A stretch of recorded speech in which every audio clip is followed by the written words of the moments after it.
The rain hammered against the windows of the small hotel room in Victoria Island, Lagos, as Ada pressed her back against the door, her chest rising and falling rapidly. Her dark skin glistened with a mixture of rain and perspiration, her braids clinging to her shoulders. Across the room, David stood frozen, his white shirt soaked through, revealing the lean muscles beneath.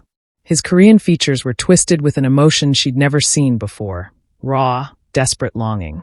"We can't do this," Ada whispered, but her voice cracked with the weight of everything she actually wanted.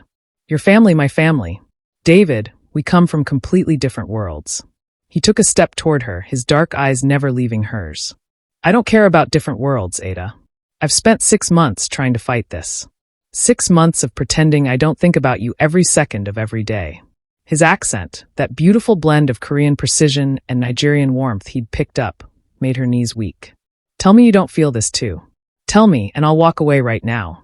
The silence between them crackled like lightning.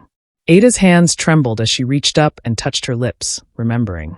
"I can't tell you that," she breathed. "Because it would be a lie." David closed the distance between them in 3 strides. His hand cupped her face with a gentleness that contradicted the intensity in his eyes. "Then stop running from me," he murmured, his thumb tracing her cheekbone. "Stop running from us." When his lips finally met hers, it felt like the world exploded into color. His kiss was hungry, desperate, 6 months of restrained desire pouring out in a single moment. Ada's hands found their way to his chest, feeling his heart pounding as wildly as her own. He pressed her against the door, his body warm and solid against hers, and she forgot every reason why this was supposed to be wrong. But this wasn't where their story began. To understand how they got here, to this hotel room, in this storm, with everything they loved hanging in the balance, we need to go back to the very beginning. Welcome back to African Love Chronicles, your favorite place for stories soaked in passion and soul-deep romance. If you're new here, don't forget to like, subscribe, and drop a comment to tell us your favorite part of the story. Your support keeps these love tales flowing strong. Thanks for always supporting us. Now grab your popcorn and let's dive in. Ada Okafor had exactly 3 things on her mind that humid Tuesday morning. Her gallery exhibition deadline, the fact that her air conditioning had died again, and whether she could afford to keep ignoring her mother's calls about marriage. At 27, Ada was considered dangerously close to expiring by Lagos standards, at least according to her aunt Ngozi, who never missed an opportunity to remind her that her younger cousin Chisholm was already on her 2nd child. But Ada had never been one to follow the expected path. She was an artist, a painter, and in a city that saw art as a hobby rather than a career, that made her something of a rebel. Her studio was a converted warehouse space in Yaba, affordable only because the landlord was her father's old friend and the neighborhood hadn't fully gentrified yet. The morning light streamed through the tall windows, illuminating dust particles that danced in the air like tiny spirits. Ada stood before her latest canvas, a riot of colors depicting Lagos at night. The chaos, the beauty, the contradiction of it all. Paint splattered her oversized denim shirt and her dark skin. Her braids were piled high on her head in a messy bun, and she'd forgotten to eat breakfast. Again, "You're going to starve yourself to death, and then what?" her best friend Zainab had said the day before. "All this talent, wasted because you forgot food was a thing." Ada smiled at the memory as she mixed burnt sienna with cadmium red, trying to capture the exact shade of rust on the old Lagos bridges. She was so absorbed in her work that she didn't hear the door open. "Excuse me? Is this Ada Okafor's studio?"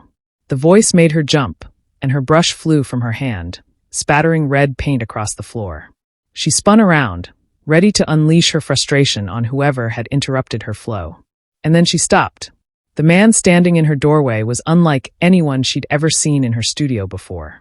He was tall, very tall, with the kind of build that suggested both discipline and strength. His features were distinctly East Asian, with high cheekbones and dark, intelligent eyes that seemed to take in everything at once. He wore a crisp white button-down shirt despite the Lagos heat, and dark jeans that somehow looked both casual and expensive. He was, Ada noticed with irritation, extremely handsome. "Who are you?" she asked, more sharply than she intended. He seemed unfazed by her tone. "My name is David Park. I'm the new director of the Korean Cultural Center in Lagos. I was told you might be interested in participating in our upcoming exchange exhibition." Ada's eyes narrowed. "The Korean Cultural Center? I didn't know we had one of those. We just opened last month, David replied, stepping carefully around the paint splatter on the floor. We're trying to build bridges between Korean and Nigerian artists. Your work was recommended to us by Professor Adeyemi at the University of Lagos. He said you were one of the most talented artists in the city. Professor Adeyemi, Ada's former instructor and mentor. Of course he would volunteer her for things without asking first. I'm not interested, Ada said, turning back to her canvas. I work alone. I haven't even told you about the opportunity yet, David said, and she could hear the slight amusement in his voice. Don't need to hear it. International exhibitions are always the same. They want the authentic African experience. She made air quotes with her paint-stained fingers. Which really means they want us to paint poverty and struggle and put it in a nice frame for wealthy people to buy and feel cultured. There was a long silence. Ada kept painting, but she was acutely aware of his presence behind her, studying her work. This piece, David said quietly. The way you've captured the light on the water, the reflection of the city in the lagoon. It's not poverty or struggle. It's pride. It's love. Ada's hand stilled. She turned to look at him again, really look at him this time. You actually looked at my painting, she said, surprised. Why wouldn't I? David moved closer to the canvas, his eyes tracing the brushstrokes. This is why I'm here. Not for stereotypes or expectations. For this. For art that tells the truth about a place, from someone who knows it and loves it. Ada felt something shift in her chest. You're new to Lagos, aren't you? Is it that obvious? He smiled, and the expression transformed his serious face into something warm and genuine. Very, Ada said, but she was smiling too now. Give it 3 months. The heat will break you, the traffic will drive you insane, and you'll wonder why you ever left Korea. Maybe, David said. Or maybe I'll fall in love with it. The way he said it, looking directly at her, made something flutter in Ada's stomach. She dismissed it immediately. This was just another foreigner passing through, fascinated by the exotic otherness of it all. She'd seen it before. About the exhibition, David continued, pulling out his phone. It's not what you think. We're not looking for performance. We want a genuine cultural exchange. Korean artists learning Nigerian techniques, Nigerian artists exploring Korean traditions. No curators telling anyone what to paint or how to represent their culture. Ada wiped her hands on a rag, considering. What's in it for you? Honestly, David leaned against her work table. I believe art is the best bridge between cultures. Not politics, not economics. Art. When I took this position, I promised myself I'd do something meaningful. Not just host K-pop nights and kimchi-making classes. Though we do those too, he added with a grin. But something that actually matters. Ada studied him. There was something sincere about him, something that cut through the usual diplomatic speak she'd heard from cultural center directors before. I'll think about it, she said finally. David's face lit up. Really? I said I'll think about it. Don't make me regret it already. Fair enough. He pulled out a business card, an actual physical card, which Ada found oddly charming in the digital age. This has my contact information. The exhibition is in 3 months. I'd love to hear from you. As he turned to leave, Ada surprised herself by speaking again. David, he turned back, hopeful. Welcome to Lagos. Seriously though, get a good generator. The power situation here is intense. He laughed, a genuine, full-bodied sound that made her smile despite herself. I'm learning that. Yesterday we lost power 3 times in 2 hours. Amateur numbers, Ada teased. Call me when you hit 5 in 1 day. After he left, Ada stood staring at the business card in her hand. David Park, Director, Korean Cultural Center, Lagos. His phone number and email were printed in both English and Korean characters.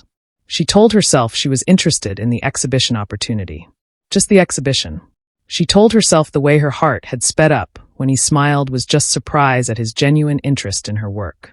She told herself a lot of things that afternoon. None of them were entirely true. 3 days later, Ada found herself doing something she never did. Responding to an opportunity email before the deadline. Usually, she'd let these things sit for weeks, weighing every possible outcome until the decision made itself. But something about David's visit had stuck with her. Or maybe she was just tired of turning down every opportunity that came her way because she was afraid of being misunderstood or exploited. Mr. Park, I've reconsidered your offer. I'm interested in learning more about the exchange exhibition. Are you available to discuss details this week? Ada Okafor. His response came within an hour.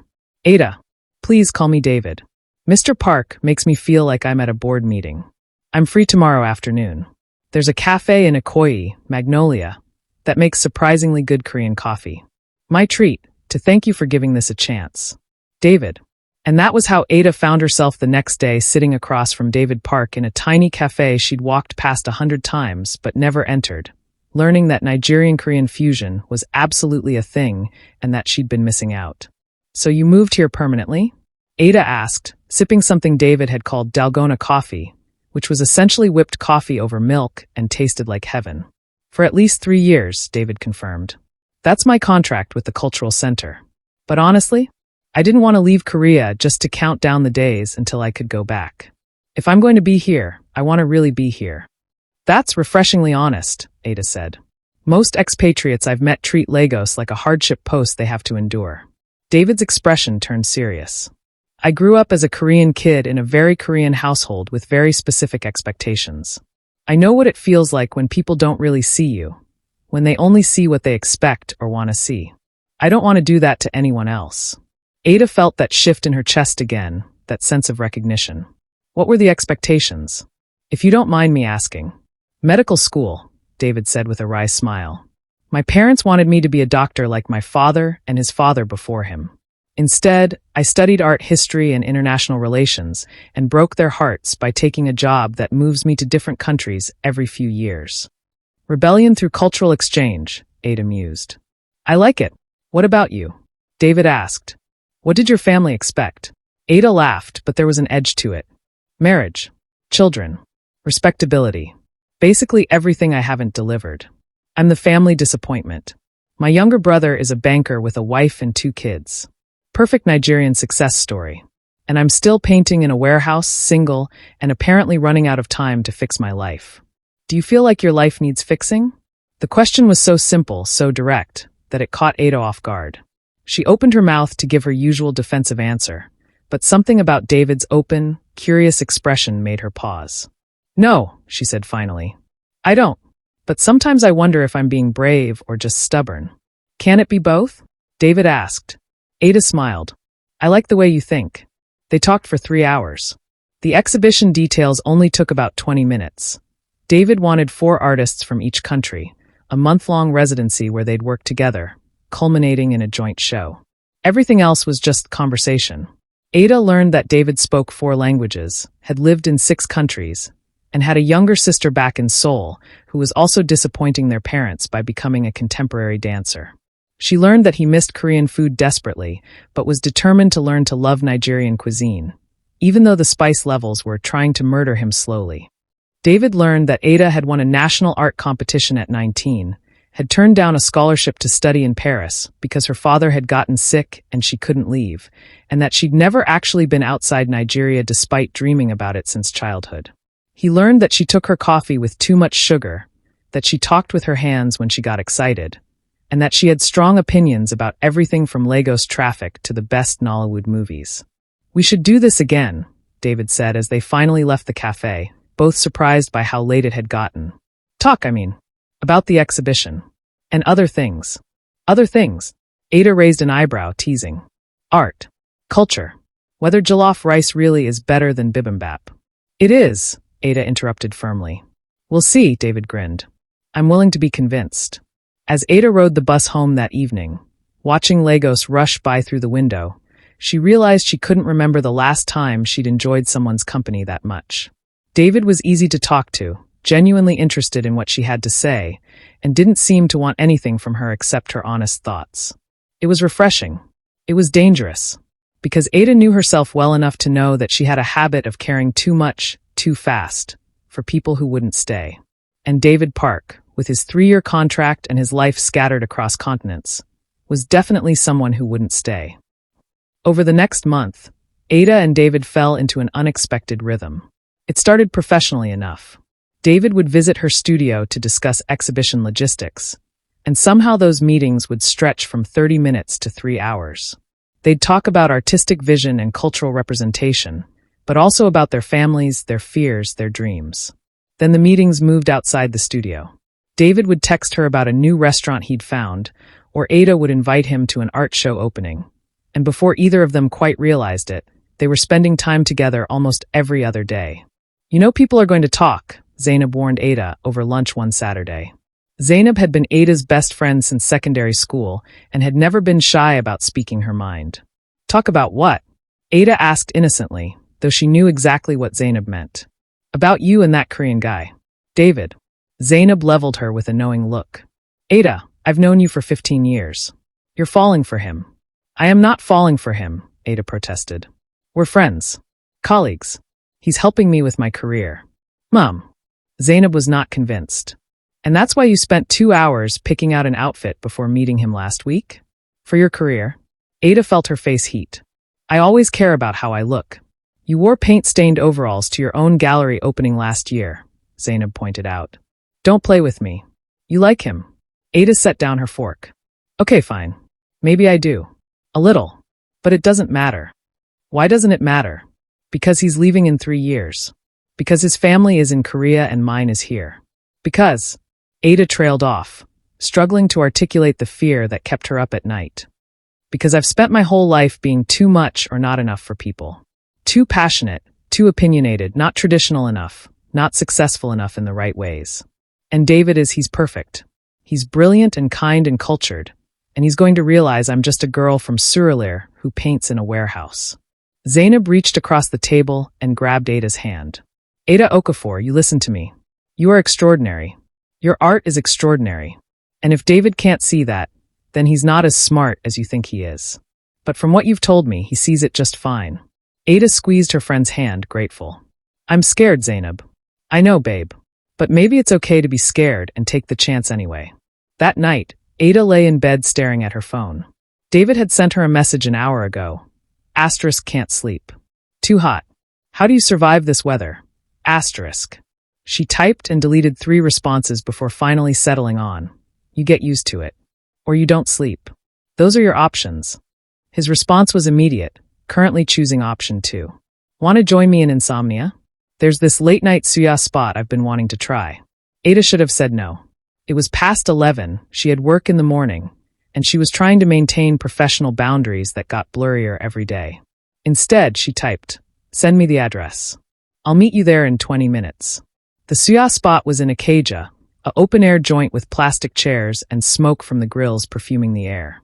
David was already there when Ada arrived, looking endearingly out of place in his neat clothes among the late-night crowd of drivers, night workers, and insomniacs. You came, he said, smiling as she approached. I can never resist suya, Ada said, even though they both knew that wasn't the only reason she'd come.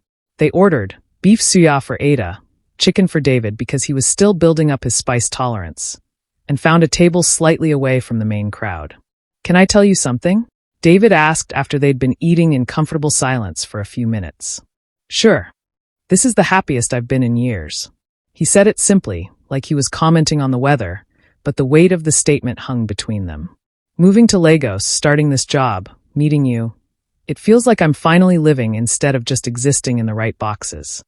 Ada's heart hammered in her chest. David. I know, he interrupted gently.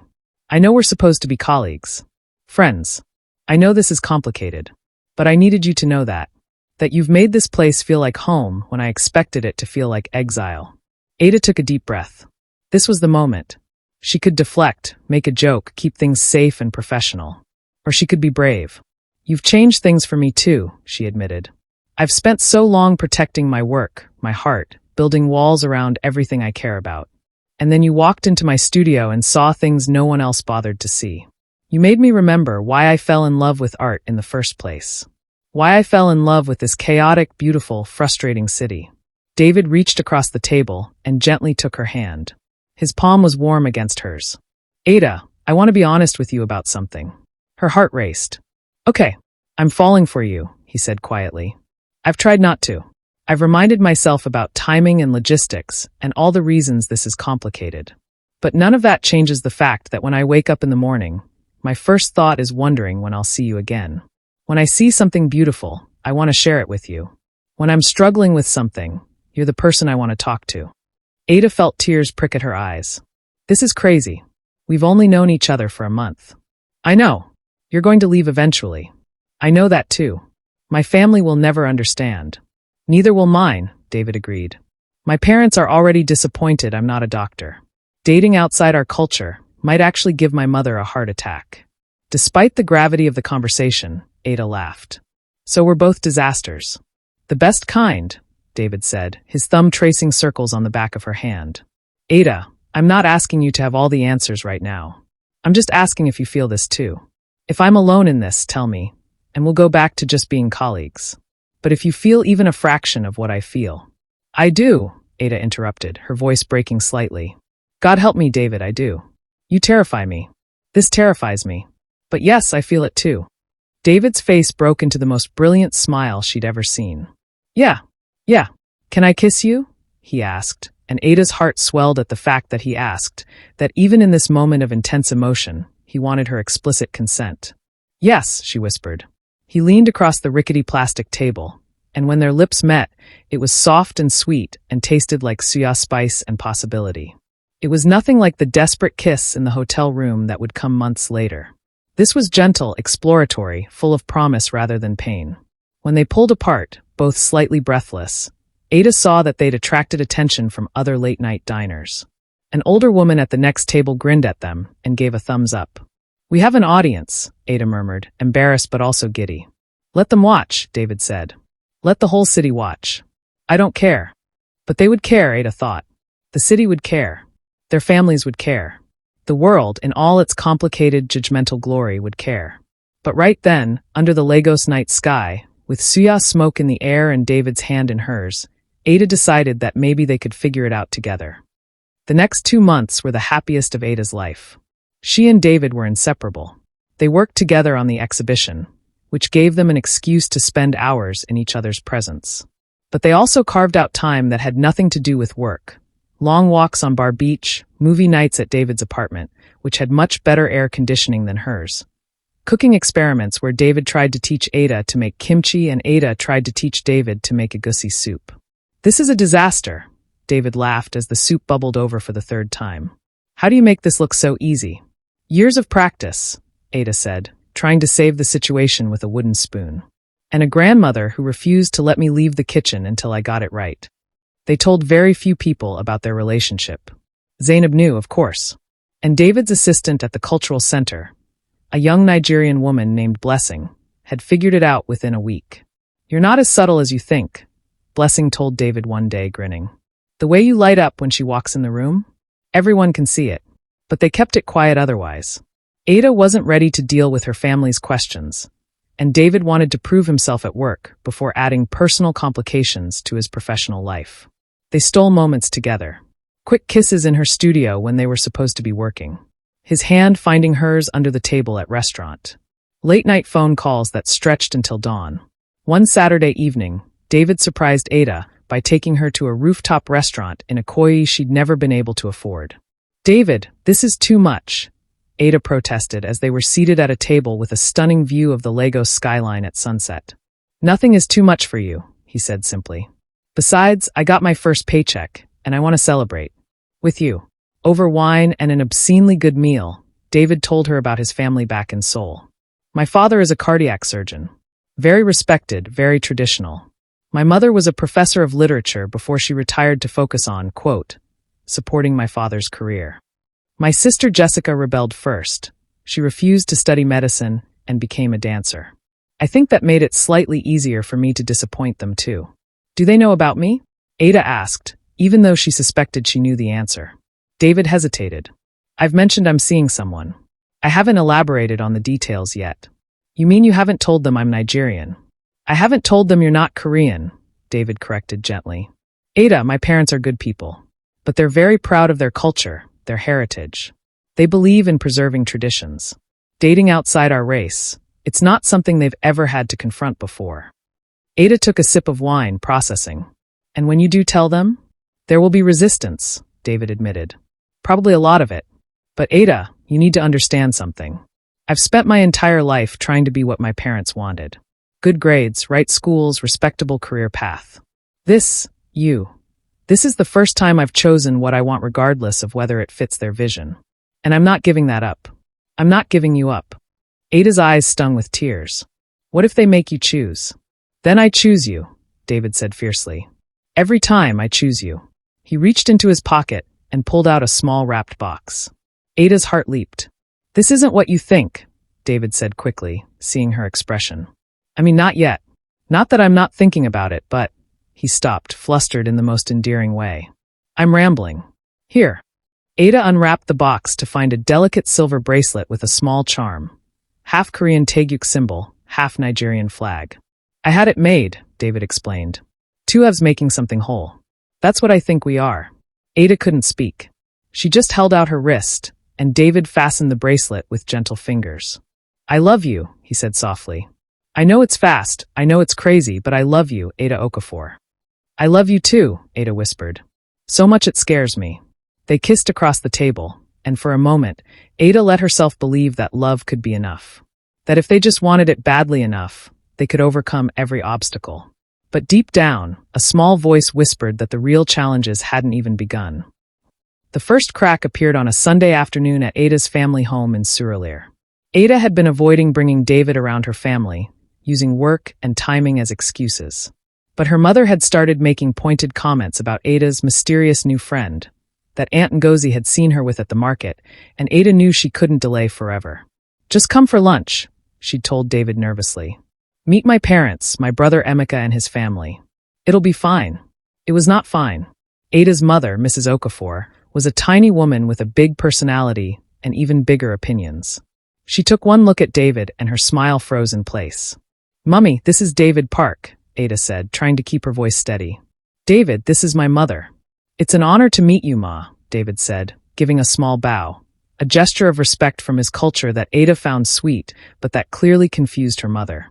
Park, Mrs. Okafor repeated. What kind of name is Park? I'm from South Korea, Ma, David explained politely. The temperature in the room seemed to drop 10 degrees. Ada's father, a retired civil servant, was more reserved but equally confused. Korea? As in Asia, Korea? Yes, sir. Lunch was excruciating. Ada's mother kept making comments about how interesting it was that Ada had made an international friend, emphasizing friend in a way that made it clear she suspected more but didn't want to voice it yet. Emeka, Ada's younger brother, was more direct. So David, what brings you to Nigeria? Business. I'm the director of the Korean Cultural Center. And I'm here because of your sister's extraordinary talent as an artist. Talent doesn't pay bills, Mrs. Okafor muttered, just loud enough to be heard. Ada felt David tense beside her. She placed a hand on his knee under the table, a silent plea for patience. The final blow came as they were leaving. Mrs. Okafor pulled Ada aside into the kitchen while David was saying goodbye to her father. Ada, what are you doing? Her mother hissed. A Korean man? Are you trying to shame this family? Shame? Ada's voice rose. How is me dating someone who respects me and loves me shameful? He's not one of us. How will you communicate? What about children? They will be confused, not knowing if they're African or Asian. And his family, do you think they will accept you? A Nigerian girl? His name is David and he's good to me. Isn't that what matters? What matters is you're 27 years old, wasting time with someone you have no future with when you could be finding a proper husband. A proper husband? Ada laughed bitterly. You mean a Nigerian man who sees my art as a hobby and expects me to give up everything I've worked for to raise children and cook soup? Don't be disrespectful, her mother snapped. I raised you better than this. Ada left her parents' house with tears streaming down her face. David held her as she cried in his car, parked a few streets away. I'm sorry, she sobbed. I'm so sorry you had to go through that. Hey, David soothed, stroking her hair. You have nothing to apologize for. Your mother is scared. She doesn't know me yet. She doesn't want to know you, Ada said bitterly. All she sees is that you're not Nigerian, and that's enough for her to hate this. David was quiet for a long moment. Do you want to end this? If it's too hard. No, Ada said fiercely, pulling back to look at him. No, I love you. I don't care what my mother thinks. But she did care. And David knew it. The second crack came 2 weeks later, when David's mother called him via video chat while Ada was at his apartment. David had been trying to tell his parents about Ada gradually, in bits and pieces. But Mrs. Park was a perceptive woman, and she'd noticed the changes in her son. You're different, she said in Korean. David had the phone angled away from where Ada sat on the couch, but she could see the screen and the elegant woman with sharp eyes who looked so much like David. Different how? David asked, also in Korean. Ada didn't understand the words, but she understood the tension in his voice. Happier, but also secretive. David, are you seeing someone? David glanced at Ada.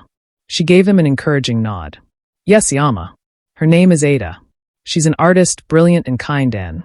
Is she Korean? Mrs. Park interrupted. Silence. David. Is she Korean? No. She's Nigerian. I met her through work. The explosion was in Korean, but Ada didn't need a translation to understand. Mrs. Park's voice rose, sharp and angry. David's responses were calm at first, then frustrated, then almost pleading. Finally, he said something firm, and his mother's face went cold. She ended the call without saying goodbye. David sat with the phone in his hand, staring at the blank screen. What did she say? Ada asked quietly. She said I'm throwing away my heritage for a phase. That I'm disappointing the family. That if I continue this relationship, I'm choosing to disrespect everything my ancestors built. And what did you say? I told her that I love you. That you're not a phase. That she raised me to be respectful, but also to think for myself. He looked at Ada, his eyes tired. And then she told me not to call her again until I've come to my senses. Ada felt like she'd been punched in the stomach. David, I can't be the reason you lose your family. You're not the reason. Their prejudice is the reason. But even as he said it, Ada could see the pain in his eyes. They held each other that night, but something had shifted. The real world had crashed into their beautiful bubble, and cracks were starting to show. Despite the family drama, the exhibition moved forward. Ada threw herself into her work, creating pieces that poured out all her conflicted emotions. The joy of new love, the pain of rejection, the anger at a world that couldn't see past color and origin. The 4 Nigerian artists selected for the exchange were all incredible in their own right. There was Tund, a sculptor who worked with reclaimed metal, Kemi, a photographer who captured street life in stunning detail, Joseph, a painter who specialized in massive murals, and Ada. The Korean artists arrived 2 weeks before the exhibition opening. There was Min-jun, a ceramicist, Hyejin, who did intricate ink drawings, Sung-ho, a mixed media artist, and Ji-won, a textile designer. The residency was held at the Cultural Center, which David had transformed into a working artist space. The plan was for Nigerian and Korean artists to work side by side, learning from each other, collaborating on pieces that blended their traditions. It should have been perfect. In many ways, it was. Ada found herself fascinated by Hyejin's delicate brushwork, so different from her own bold strokes. They started collaborating on a piece that combined traditional Korean ink techniques with Ada's vibrant color palette, creating something entirely new. But the residency also became ground zero for gossip. David and Ada had tried to keep their relationship professional during work hours, but it was impossible to hide the connection between them. The way his eyes found hers across the room. The way she lit up when he explained something. The easy intimacy of inside jokes and shared glances. Everyone knows, Blessing told Ada one afternoon, not unkindly. And people are talking. What are they saying? Ada asked, though she wasn't sure she wanted to know. Blessing hesitated. Some people think it's romantic. Star-crossed lovers, different worlds coming together, all that. But others. She trailed off. Others think I'm using him for opportunities, Ada finished bitterly. Or that he's fetishizing me. Or both. Don't let it get to you, Blessing advised. The work speaks for itself. Focus on that. But it was hard to focus when she could feel eyes on them constantly, judging, speculating, gossiping. The situation came to a head one evening when Ada was working late at the center. She'd been putting the finishing touches on her collaborative piece with Hyejin when she overheard voices from the hallway. Tund and Joseph, speaking in Yoruba, probably assuming no one could understand them. I'm telling you, she's only in this exhibition because she's sleeping with the director, Tund said. That's harsh, Joseph replied, but he didn't sound entirely convinced. Is it?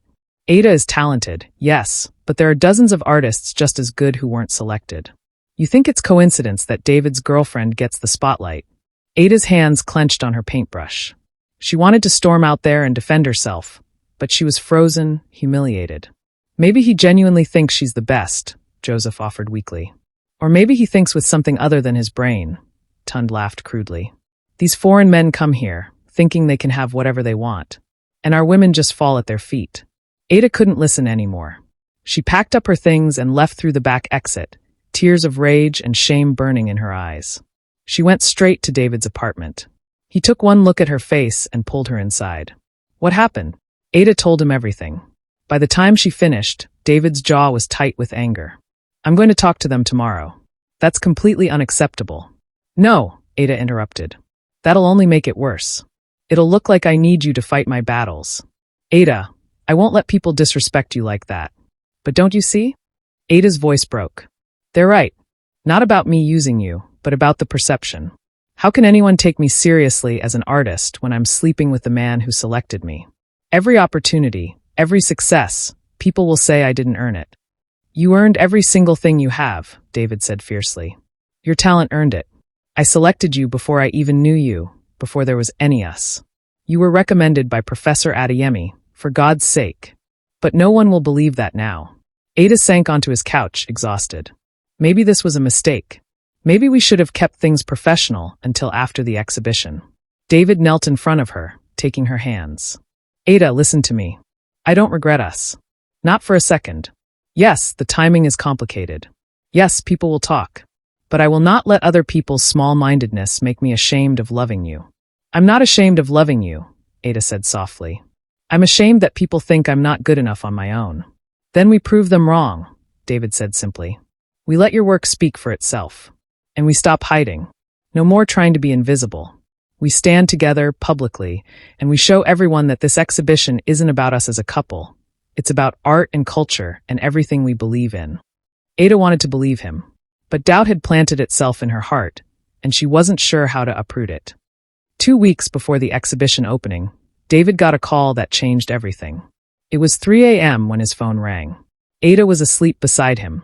They'd been spending most nights together despite agreeing they should probably be more discreet.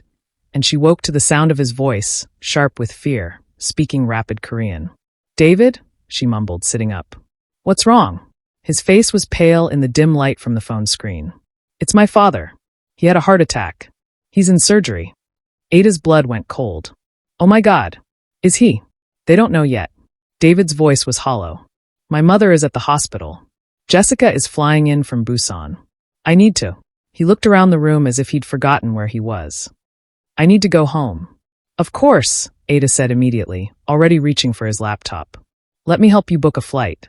The next few hours were a blur. David threw clothes into a suitcase while Ada called airlines, finally finding a flight leaving that afternoon with a connection through Dubai. She drove him to the airport, holding his hand the entire way. I'll be back in a week, David said as they sat in the departure terminal. 2 at most. The exhibition. Don't worry about the exhibition, Ada interrupted. Family comes first. Always. Ada. David turned to face her fully. Come with me. She blinked. What? Come to Seoul. Meet my family. I know the circumstances aren't ideal, but I want you there. I need you there. Ada's heart raced. Meeting his family. In Korea. While his father was in the hospital, and his mother already hated the idea of her. David, I don't think that's a good idea. Your mother is dealing with enough without. Without what? Without meeting the woman I love. David's eyes were intense. Ada, my father almost died. Life is too short to keep hiding the people who matter most. I want my family to know you. Please. Ada thought about her own family, her mother's cold reception, the weight of disappointment and prejudice. Then she thought about David, who had stood by her despite everything, who defended her art, who loved her without conditions. Okay, she heard herself say. Okay, I'll come. They changed her ticket at the counter, maxing out Ada's credit card for the privilege. She had her passport. She'd gotten it years ago for a trip to Ghana that never happened. But nothing else. No luggage, no plan, just a desperate need to be there for the man she loved. The flight was 18 hours of anxiety. David tried to sleep but kept jolting awake, checking his phone for updates from his sister. Ada held his hand and prayed to a God she wasn't sure she believed in anymore that David's father would survive. When they landed in Seoul, it was snowing. Ada had never seen snow before except in movies, and under different circumstances, she might have been enchanted by the way it covered everything in white. Instead, all she could think about was the hospital, the family, the looming confrontation. They took a taxi directly from the airport. The hospital was massive, modern, gleaming with technology. David led her through the maze of corridors with the familiarity of someone who'd grown up in medical settings. His family was in a private waiting room on the cardiac floor. David's sister Jessica saw them first. She looked like a female version of David, with the same dark eyes and elegant features.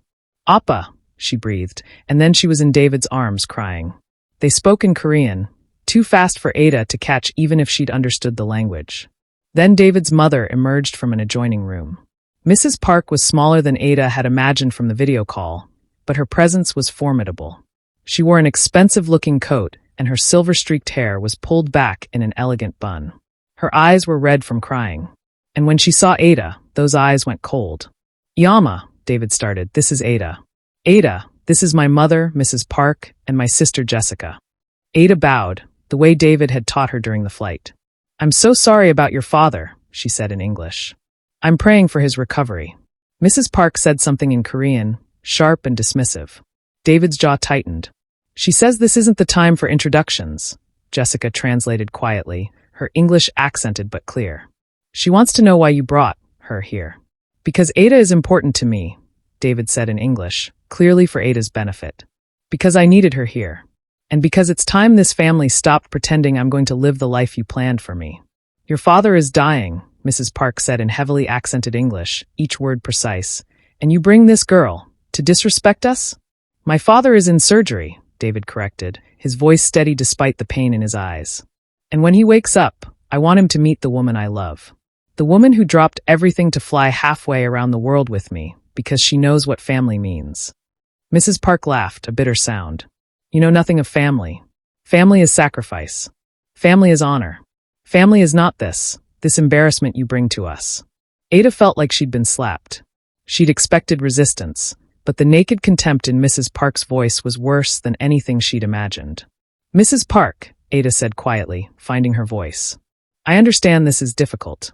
I understand you're scared for your husband and disappointed in your son's choices. But I love David. And he loves me. That's not an embarrassment. That's a blessing. You know nothing of our culture," Mrs. Park spat.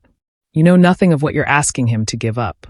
"Then help me understand," Ada challenged gently. "Because right now, all I understand is that you're letting prejudice stop you from seeing your son's happiness." The tension in the room was suffocating. Jessica looked between them, wide-eyed. David stood frozen, torn between the two women he loved. Before anyone could respond, a doctor entered the waiting room.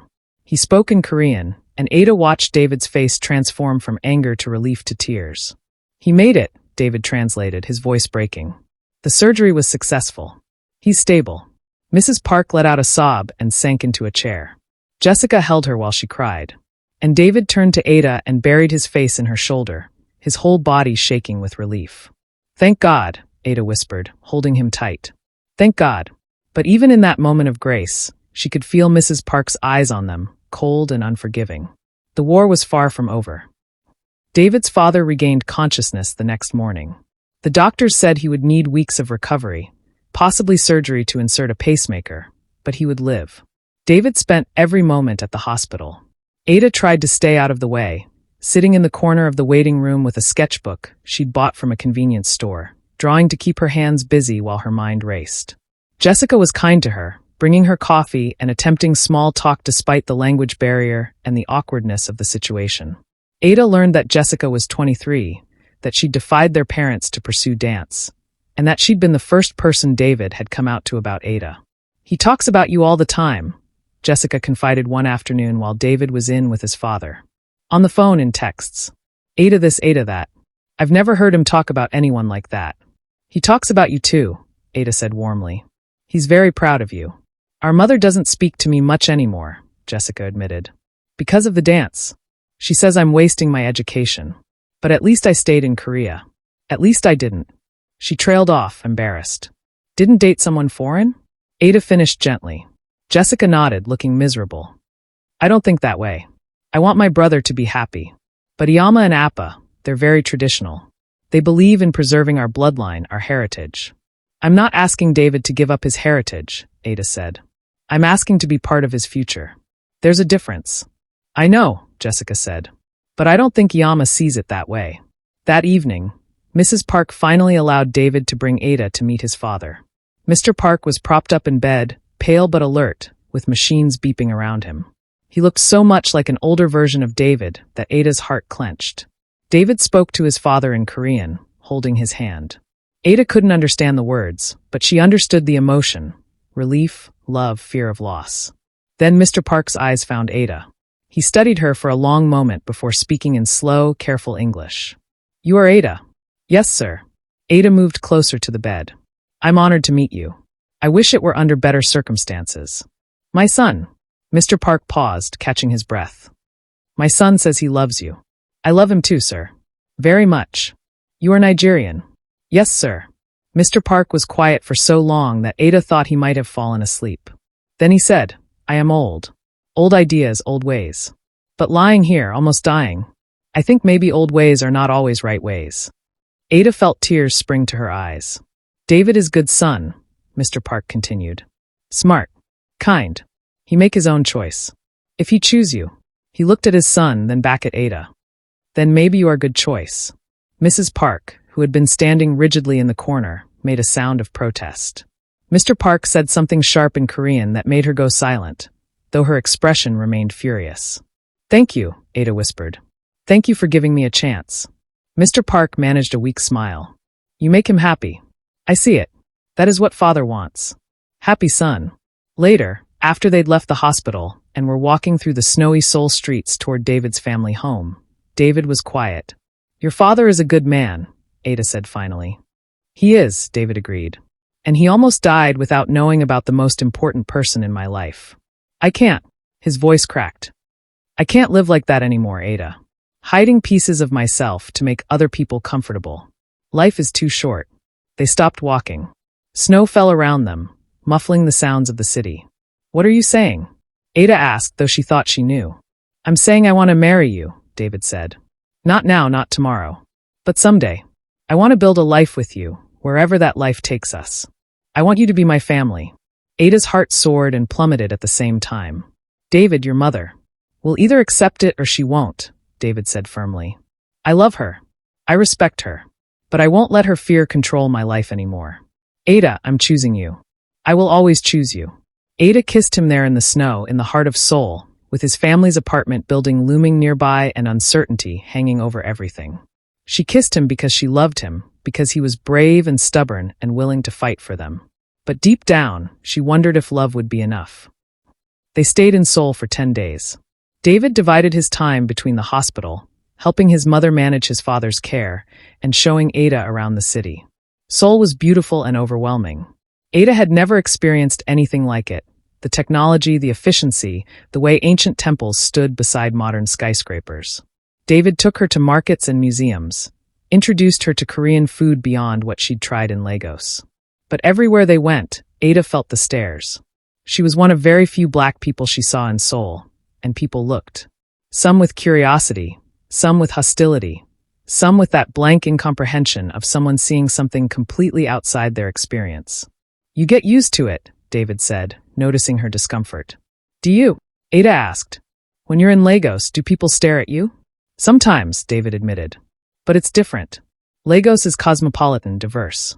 Seoul is less so, especially for interracial relationships." One afternoon, while David was at the hospital, Ada decided to explore on her own. She took the subway to Insadong, a neighborhood David had mentioned was good for art galleries. She got lost almost immediately. The signs were in Korean and English, but the streets twisted in ways that confused her sense of direction. She ended up in a small traditional market, surrounded by elderly Korean women selling vegetables and fish. When she tried to ask for directions, pointing at her phone's map app, the women just stared at her. One of them said something that made the others laugh, not cruelly, but as if Ada were some kind of curious animal that had wandered into their territory. Ada felt panic rising. She was alone in a country where she didn't speak the language, where she couldn't read the signs, where people looked at her like she didn't belong. Because she didn't belong. She managed to find her way back to David's family apartment, fighting tears the whole way. When she finally got inside, she sank onto the floor and let herself cry. This was what her life would be like if she stayed with David. Always foreign, always other, always the outsider trying to understand a language and culture that wasn't hers. And if they moved back to Lagos, David would be the one feeling this way.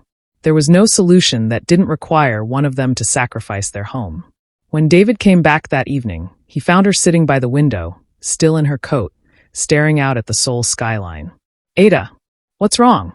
She told him about getting lost, about the stairs, about the crushing realization of what their future would look like. "I'm sorry," David said, kneeling beside her. "I should have warned you more, prepared you better." "It's not your fault," Ada interrupted. "It's just reality. David, one of us is always going to be the foreigner. If we stay in Lagos, your career will be limited, you'll miss your family, you'll always be the Korean guy, the outsider. If we move to Seoul, I'll be the Nigerian woman who took you away from your culture, who can't even order food without help. So we find a third option," David said. "London, New York, somewhere more international. Then we're both exiles," Ada finished. "Both giving up our homes, our families, our cultures. David, love isn't supposed to require this much sacrifice." "Yes, it is," David said passionately. "Real love, the kind that lasts, the kind that matters, it always requires sacrifice. My parents' marriage required my mother to give up her career. Your parents' marriage required compromise and adjustment. Every relationship requires giving up some version of the life you imagined alone. But this is different," Ada insisted. "This isn't just about careers or compromises. This is about fundamental identity. Who we are, where we belong, how we move through the world. Then we create our own belonging," David argued. "We build our own world with our own rules. Ada, I don't need Seoul. I don't need Lagos. I need you. What about kids?" The question burst out of Ada before she could stop it. "If we have children, what are they? Korean? Nigerian? Neither. How do we raise them when our families don't even accept our relationship?" David was quiet for a long moment. "I don't have all the answers," he admitted finally. "But I know that children raised in love, with parents who respect both their heritages, who teach them to be proud of all parts of themselves, those children will be okay. Maybe even better than okay." "You make it sound so simple." "It's not simple," David said. "It's the hardest thing either of us will ever do. But Ada, look at me." He cupped her face in his hands. "I would rather have a hard life with you than an easy life with anyone else. Wouldn't you?" Ada closed her eyes. "I don't know," she whispered. "I honestly don't know anymore." The confrontation came 2 days before they were supposed to fly back to Lagos. David's father was being discharged from the hospital, and the family was gathering at the Park's home for dinner, a quiet celebration of his survival. David had asked Ada to join them, and despite her reservations, she'd agreed. The dinner started tense and got worse. Mrs. Park had cooked an elaborate traditional meal. She explained each dish in clipped English, making it clear that this was real Korean food, the kind David had grown up eating, the kind that connected him to his ancestors. The subtext was clear. This is what you're asking him to give up. Ada tried her best. She complimented the food, asked questions about the preparation, expressed genuine interest in the traditions. But Mrs. Park responded to every overture with cold politeness, never quite rude enough to call out but never warm enough to encourage. Mr. Park tried to bridge the gap. He asked Ada about her art, about Lagos, about her family. But he was still weak from surgery, and eventually, he had to excuse himself to rest. That's when Mrs. Park struck. "So, Ada," she said, refilling everyone's tea with mechanical precision. "What are your intentions with my son?" "Iyama," David started, but his mother silenced him with a look. "I want to understand," Mrs. Park continued, her English suddenly very clear. "David is my only son. He has responsibility to his family, to carry on our name. What can you offer him? What can you give him that a proper Korean woman could not?" "I'm not trying to compete with Korean women," Ada said carefully. "I'm not trying to replace anything. I'm just—" "You are trying to take him away," Mrs. Park interrupted. "Away from his culture, his family, his duty. Do you know what it means in our culture to have no grandson to carry on the family name? Do you understand what you are asking David to sacrifice?" "I'm not asking him to sacrifice anything," Ada protested. "We can have children who know both cultures, who carry both names." Mrs. Park laughed, harsh and bitter. "Children with African blood and Korean blood. You think they will be accepted here? You think they will be Korean? They will be mongrels belonging nowhere, accepted by no one." "That's enough." David stood so abruptly his chair fell backward. "You don't get to talk about our hypothetical children that way. You don't get to decide what they'll be or who will accept them." "I am your mother," Mrs. Park said coldly. "I have every right." "You have the right to your opinions," David cut her off. You don't have the right to dictate my life. I have tried to be patient. I have tried to give you time to adjust. But Ada has done nothing wrong except love me, and I won't stand here and let you insult her. Jessica sat frozen, her eyes wide.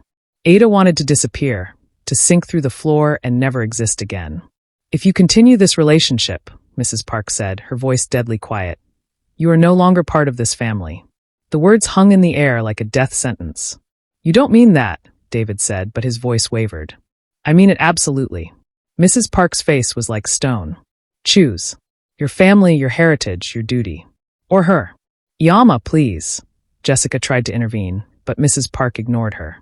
Choose, David. Now. Ada stood up, her whole body shaking. This isn't fair. You can't ask him to make this choice. Life is not fair, Mrs. Park said. Life is duty. Honor. Respect. Things you clearly know nothing about. I know plenty about duty, Ada fired back, her own anger finally breaking through. I gave up a scholarship to Paris to take care of my sick father. I've spent my whole life trying to balance honoring my family with being true to myself. I know exactly what duty costs. And I know that real love doesn't come with ultimatums. Real love, Mrs. Park scoffed. You are a child. You think love is enough? Love fades. All that remains is family, culture, duty. Then I feel sorry for you, Ada said quietly. Because that sounds like a very lonely life. Mrs. Park's eyes flashed. She said something in Korean, fast and furious. David responded in the same language, his voice rising to match hers. The argument escalated, switching back and forth between English and Korean. Jessica was crying. Somewhere down the hall, they could hear Mr. Park calling out weakly, asking what was happening. And Ada stood in the middle of it all, realizing with horrible clarity that she was destroying this family. David loved her, yes. But he also loved his mother, his father, his sister. He loved his culture, his language, his home. And by being with her, he was being forced to choose between the love he was born into and the love he'd found. It wasn't fair to him, and she loved him too much to make him choose. Stop, Ada said quietly. No one heard her. Stop, she shouted, and the room fell silent. Ada looked at David, memorizing his face, the eyes that had seen her art and understood it, the hands that had held hers through every challenge, the heart that had chosen her again and again. I can't do this, she said, her voice breaking. David, I love you. But I can't be the reason you lose your family. Ada, don't, David pleaded, moving toward her. Don't let her win. Don't let fear. This isn't about fear, Ada interrupted, tears streaming down her face. This is about love. Real love means wanting what's best for the person, even when it breaks your heart. And David, I'm not what's best for you. Not if it costs you everything else. You're not costing me anything, David insisted desperately. I'm making a choice. My choice. A choice you shouldn't have to make, Ada said. She pulled off the bracelet he'd given her, the one with the Korean and Nigerian symbols intertwined, and pressed it into his hand. I'm going back to Lagos. Alone. Don't follow me. Don't call me. Let me do this one thing for you. Let me give you back your family. Ada, please. But she was already walking toward the door, grabbing her coat, her vision blurred with tears.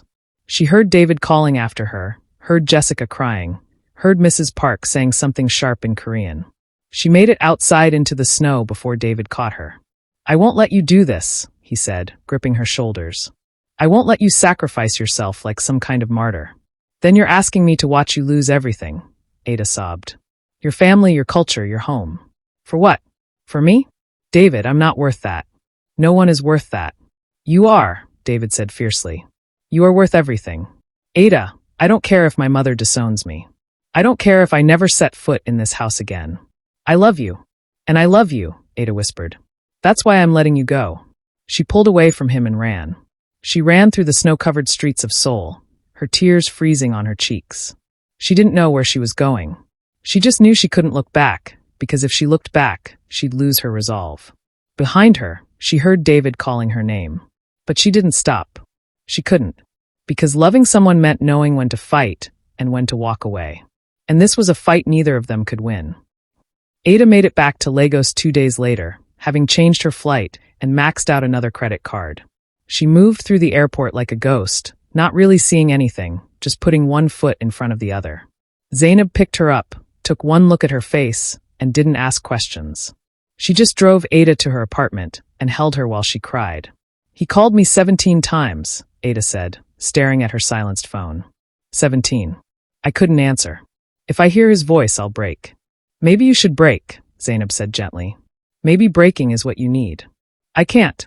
The exhibition is in 5 days. I have to hold it together. Just 5 more days. But holding it together proved impossible. The first day back at the cultural center, Ada walked in to find chaos. The Korean artists were confused and upset about David's sudden absence.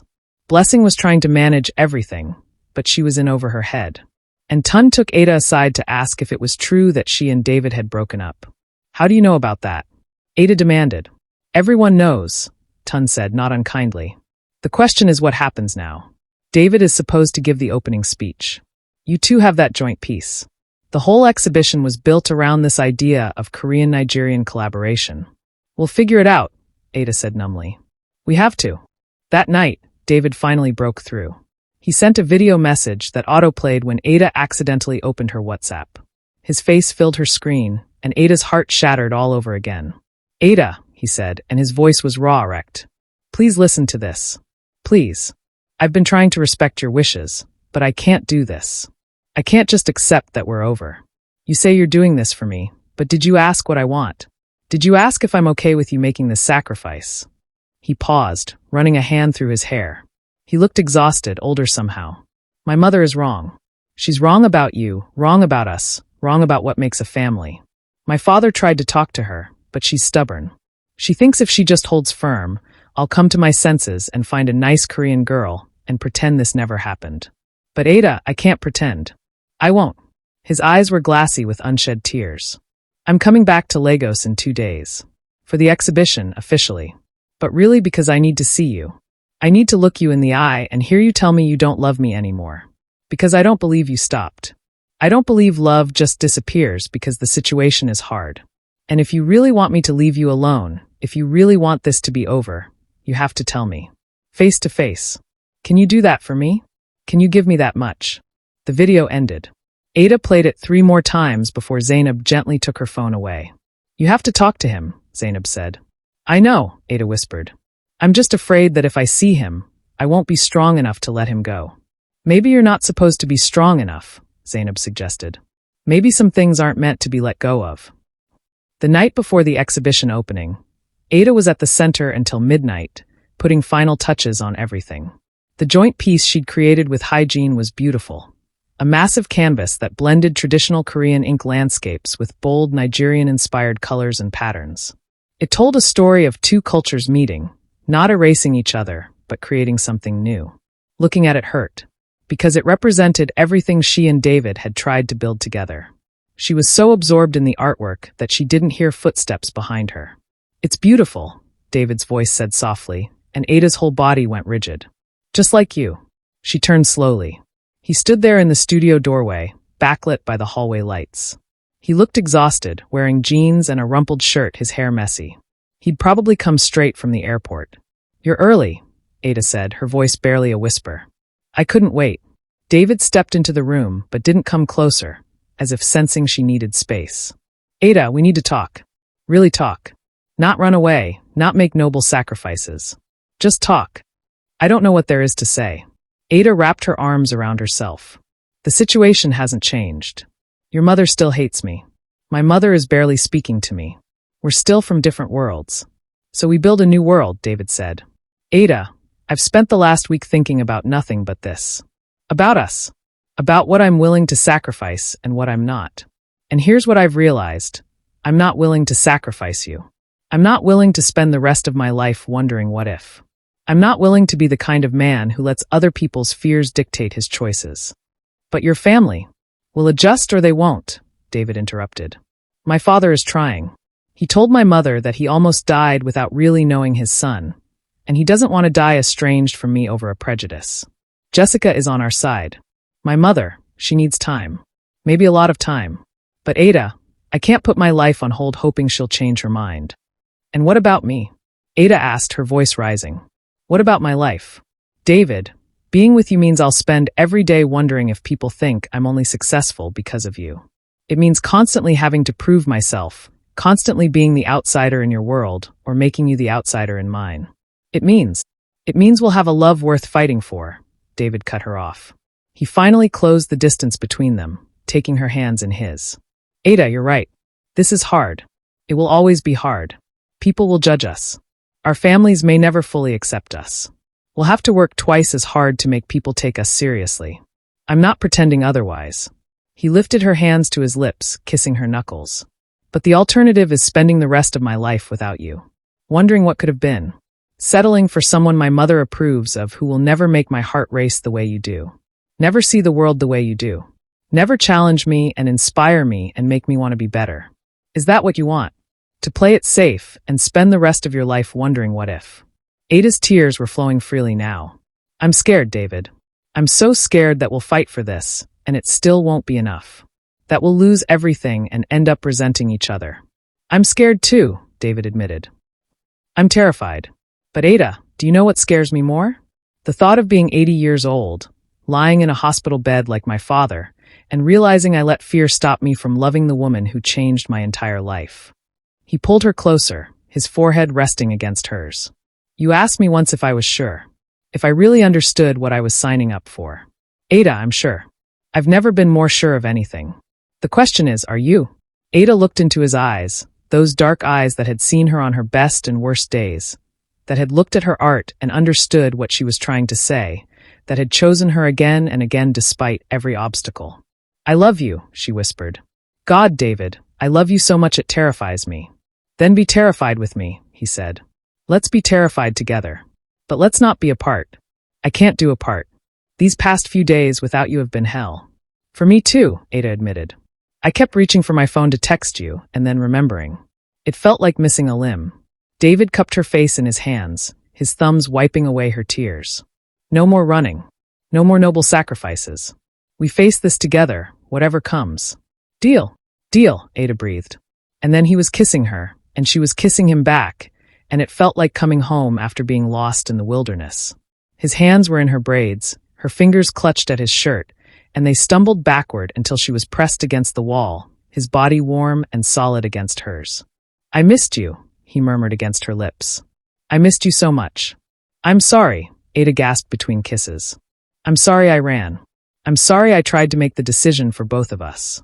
Just promise me you won't do it again, David said, his lips trailing down her neck. Promise me that whatever happens, we face it together. I promise, Ada breathed. I promise. They made love right there in the studio, surrounded by art and possibility, pouring all their fear and love and hope into each touch, each kiss. It was desperate and tender and healing all at once. And when they finally lay tangled together on the floor, Ada felt something shift inside her chest. Not the shattering that had happened in soul, but a settling. A rightness. What do we do now? She asked quietly, her head on his chest, listening to his heartbeat. Now. David's fingers traced lazy patterns on her back. Now we live. We work. We love each other. We take it one day at a time. Some days will be hard. Some days people will say terrible things. Some days we'll wonder if we made the right choice. And on those days, we remember this moment. We remember why we chose each other. And we choose each other again. He tilted her face up to look at him. Ada, I'm in this. All the way in. For as long as you'll have me. Forever. Ada asked, half teasing, half serious. Forever, David confirmed. And I'm prepared to be very annoying about it. I'll wear you down with persistence and good Korean food until you have no choice but to marry me. Ada laughed, really laughed, for the first time since Seoul. Marry you, huh? Pretty confident. I bought a ring, David admitted, and Ada's breath caught. It's at my apartment. I'm not proposing right now, we have enough going on. But I want you to know that's where my head is. That's how serious I am about this. About you. About us. Ada felt tears threatening again, but happy ones this time. You bought a ring. I bought a ring, he confirmed. Before Seoul, actually. Before everything went to hell. Because even then I knew. You're it for me, Ada Okafor. You're my forever person. They stayed there on the studio floor until the security guard found them at 2 a.m. and politely suggested they go home. They laughed like teenagers getting caught, got dressed, and walked out of the cultural center hand in hand. The exhibition would open the next day. Their families would still disapprove. The world would still judge them. But right then, under the Lagos night sky, none of it mattered. They had chosen each other. And that was enough. The exhibition opening was everything David had dreamed of and more. The gallery was packed with people: artists, diplomats, journalists, students, cultural enthusiasts.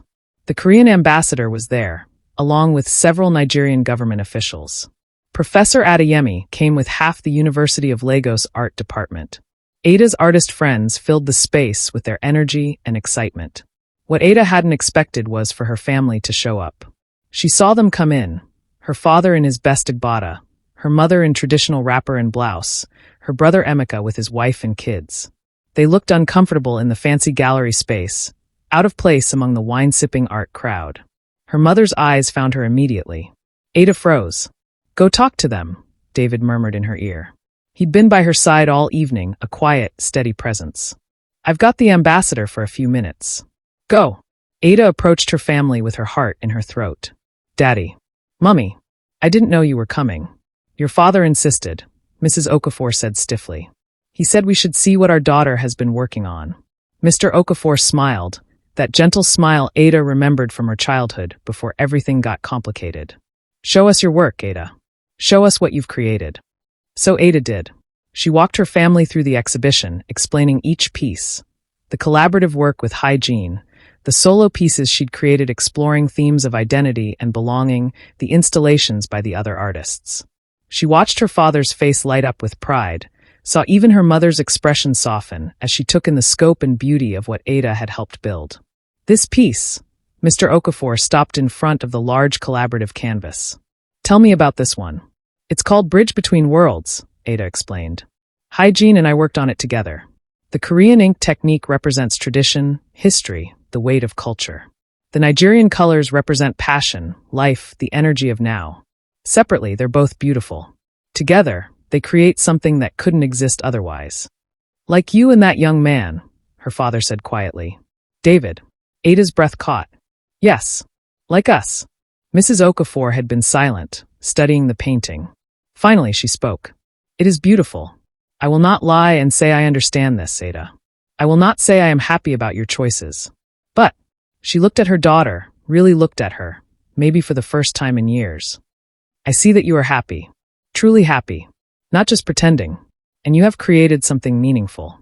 It wasn't acceptance. Not quite. But it was acknowledgement. It was a crack in the wall. "Thank you for coming," Ada said, her voice thick with emotion. "It means more than you know." "You are our daughter," Mr. Okafor said simply. "Where else would we be?" Across the gallery, Ada saw David speaking with a Korean couple who'd just arrived. His face went pale, then determined. Ada's heart sank as she recognized them from photos, his parents. David's father was still moving slowly, but he was there, leaning on his wife's arm. Mrs. Park looked around the gallery with an expression Ada couldn't quite read. The moment of truth. David excused himself from the ambassador and made his way to his parents. Ada wanted to go to him, to stand by his side, but Zainab grabbed her arm. "Give him a moment," Zainab advised. "Let him talk to them first." Ada watched from across the room as David embraced his father carefully, spoke with his mother. The conversation looked tense. Mrs. Park's face was unreadable.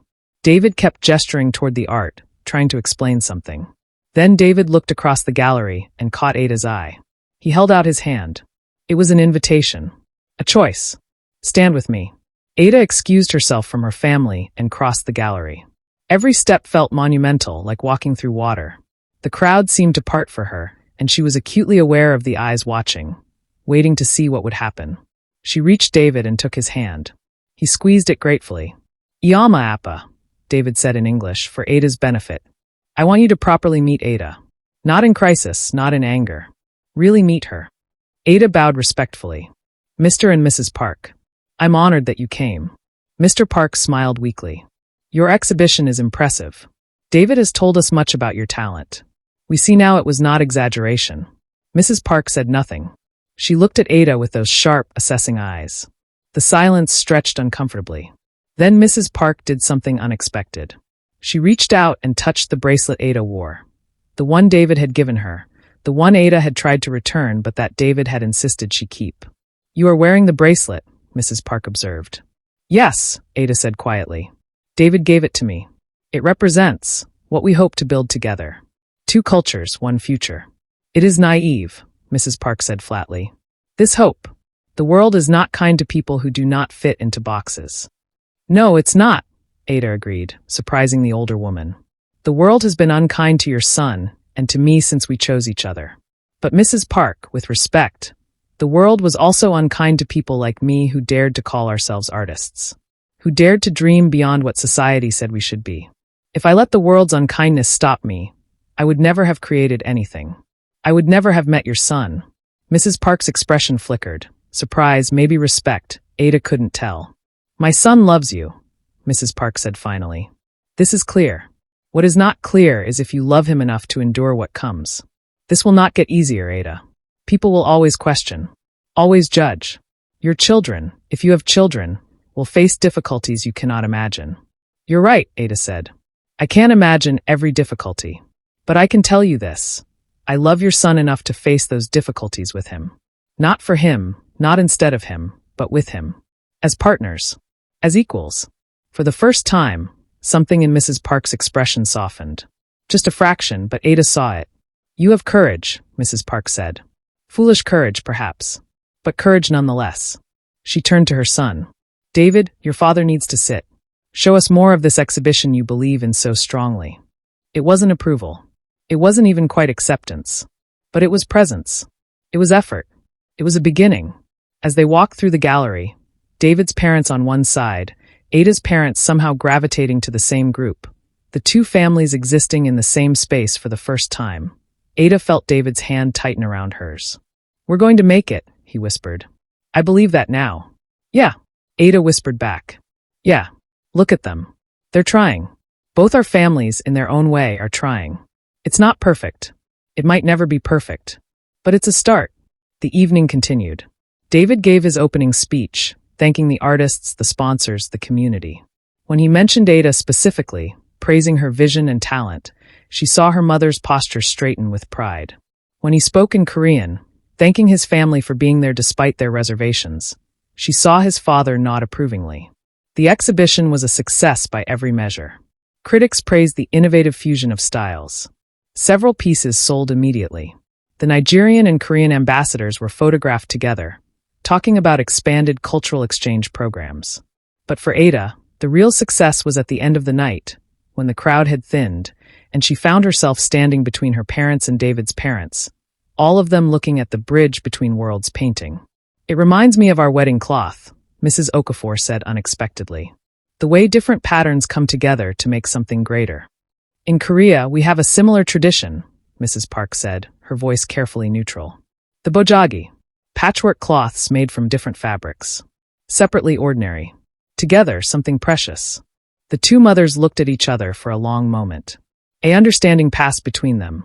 Not friendship, not yet, but recognition. They were both mothers trying to navigate a situation they'd never anticipated, trying to balance tradition with their children's happiness. Perhaps, Mrs. Park said slowly, we might learn from each other. About these traditions. About how to support our children in this unusual choice they have made. Mrs. Okafor looked surprised, then cautiously pleased. I would like that. For the children's sake. Ada felt tears threaten again. Beside her, David was blinking rapidly, clearly emotional. For the children's sake, Mrs. Okafor had said. As if Ada and David were a unit now. A partnership. A family in the making. It was more than Ada had dared to hope for. The hotel room. The rainstorm. The desperate kiss. The moment everything crystallized. That brings us back to where we started.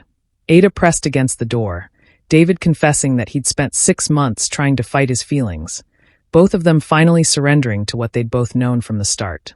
That they were inevitable. After that night in the rain, everything shifted. Not easier, but clearer. They stopped hiding. They stopped apologizing for their love. They just lived it, openly and honestly. David's contract was renewed for another 3 years. Ada was offered a residency position at the Cultural Center, teaching Nigerian art techniques. They moved in together, combining David's minimalist Korean aesthetic with Ada's colorful, chaotic Nigerian style in an apartment that reflected both of them. Their families slowly, grudgingly came around. Mrs. Park started video calling Ada directly, at first to criticize her Korean pronunciation and cooking techniques, but gradually the calls became warmer. Mrs. Okafor invited David to family gatherings, where he charmed Ada's nieces and nephews by teaching them to fold origami. It wasn't perfect. There were still hard days. Days when Ada felt like an outsider at Korean cultural events. Days when David was exhausted from constantly explaining himself. Days when they fought about whose family they'd spend holidays with, about whether their future children would learn Korean or Yoruba first. The answer, eventually, was both. But there were also beautiful days. Days when Ada sold a painting to an international collector, and David was the first person she called. Days when they cooked together, creating fusion dishes that shouldn't work but somehow did. Days when they lay in bed talking about the future. The gallery they'd open together, the art school they'd build, the family they'd create. 1 year after the exhibition, David proposed properly. Not in a restaurant or some grand public gesture, but in Ada's studio, surrounded by her art.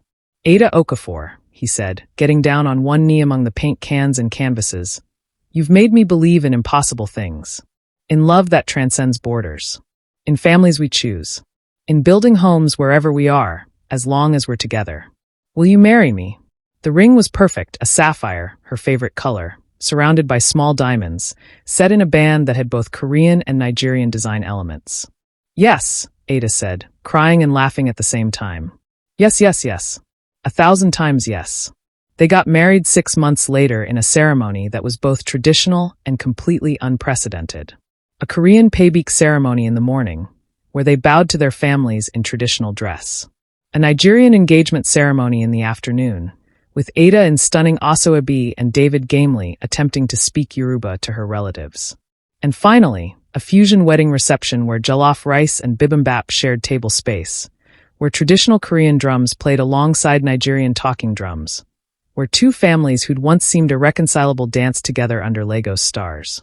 Mrs. Park and Mrs. Okafor had even become unlikely friends, bonding over their shared experience of having stubborn, artistic children who'd refused to follow the expected path. "They give us gray hairs," Mrs. Okafor said at the reception, watching David and Ada slow dance.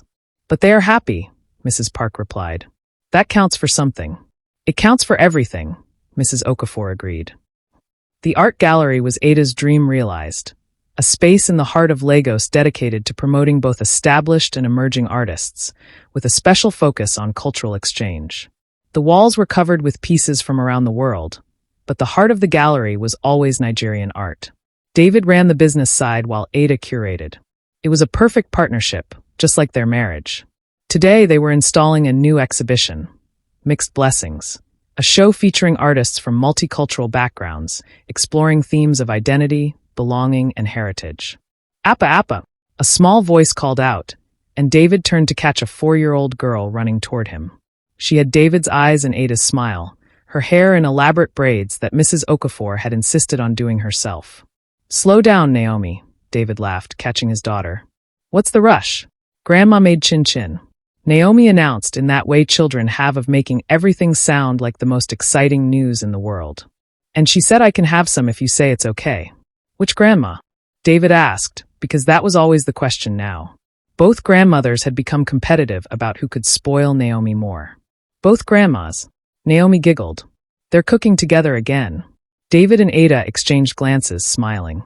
Mrs. Park and Mrs. Okafor in the kitchen together was either going to result in an amazing fusion of Korean and Nigerian food or a diplomatic incident.